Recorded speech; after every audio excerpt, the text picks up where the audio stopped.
Welcome, everyone, to SportsGrid's continuing coverage of Super Bowl 58. It's Adam Kaplan, and next to me is a man, Rich Gannon. When I look at your career, it spanned so many years, but most people don't know that Rich, quite frankly, some people didn't think he'd be a quarterback, because I know you've talked about that before, but not only were you a quarterback, you played in the Super Bowl, and you've been a great broadcaster, Rich, so let's move this forward. You played in this week. You played in the Super Bowl. What is it like to prepare for that week leading up, the practices leading up to the game, but what is it like to kind of participate in those practices and get ready for that week? Well, it's important not to get overwhelmed because, you have extra time to prepare. You've got that extra week, so the majority of the game plan goes in last week.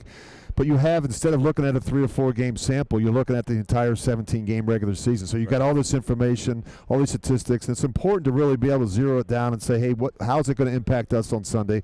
Let's find a game plan that we can get comfortable with. Let's find a game plan where we have some history, right? Some things that we've done in the past that we feel really good about. And most importantly, let's build a game plan around the personnel. The personnel we have available, personnel that's been productive and consistent all season long. I think both teams will try and do that. I think it's going to be a great Super Bowl on Sunday. So Philly put in the Philly special play, right? Which they had not run. Now they started doing on a Friday, and talking to the coaches, they kind of laughed because they screwed it up in practice. So leading up that week, was there anything you guys put in differently, or you kind of run what you do? Yeah, we only had the 1 week turnaround, so it was very different. But this week, those type of special plays, those exotic plays, those reverses, double passes, flea flickers, those are things that you put in during the course of the season. You may rep them 4 or 5 weeks in a row and not pull it out until you feel really comfortable about it, or you're waiting for a big moment. But, look, I think what it really boils down to is the basics of running, tackling, being physical, taking care of the football, doing the little things it takes to win a Super Bowl. And I think we've got 2 quarterbacks who I think will really play well in this one. Rich, this Brock Purdy story is one of the most ridiculous of my career in 25 years. For him to be a Super Bowl quarterback here, when he was the last pick overall last year,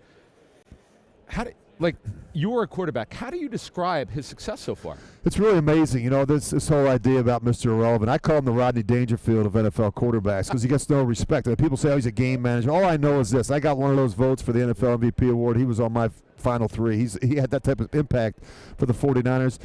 Look, he's never going to overpower you with his arm talent. He's not Aaron Rodgers. He's not, he's not Josh Allen. He doesn't have that type of arm. He's 6 feet and a half inch tall.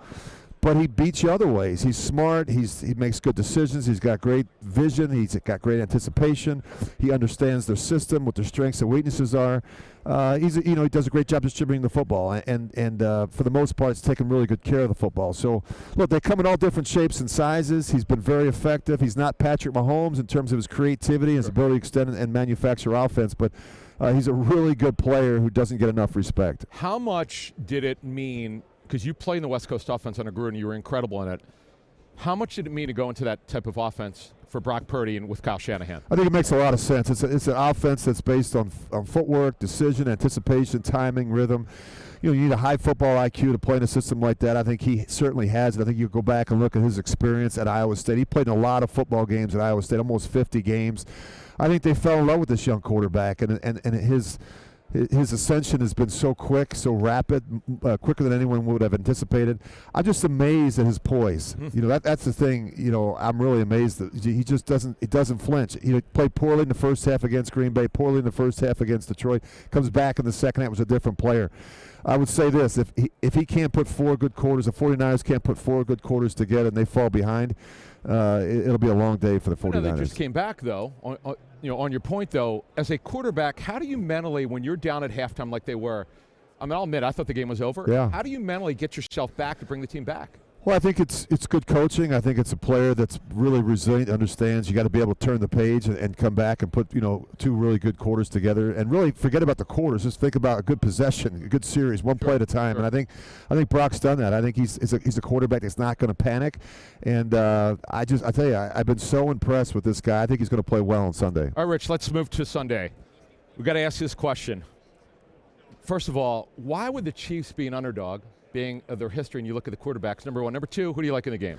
I like the Chiefs, and I like 2 reasons. I like the defense. I think Steve Spagnuolo's defense has been playing lights out. I think when you look at their offense, if I had my last 5 hours to bet on a game, and I'm not a gambler. I don't have a bet on the game. Sure. But I could never in good conscience bet against Patrick Mahomes. I mean, in a gotta-have-it critical situation, he's the best in the business. You know, it's funny, Rich, before you get out of here, I don't bet either, but I have to pick for SportsGrid. I have to pick the games every Friday with Scott Farrell.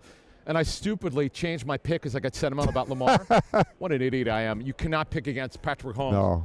And by the way, that's number 12, Rich Gannon. I'm Adam Kaplan. We'll see you next time. Thank you.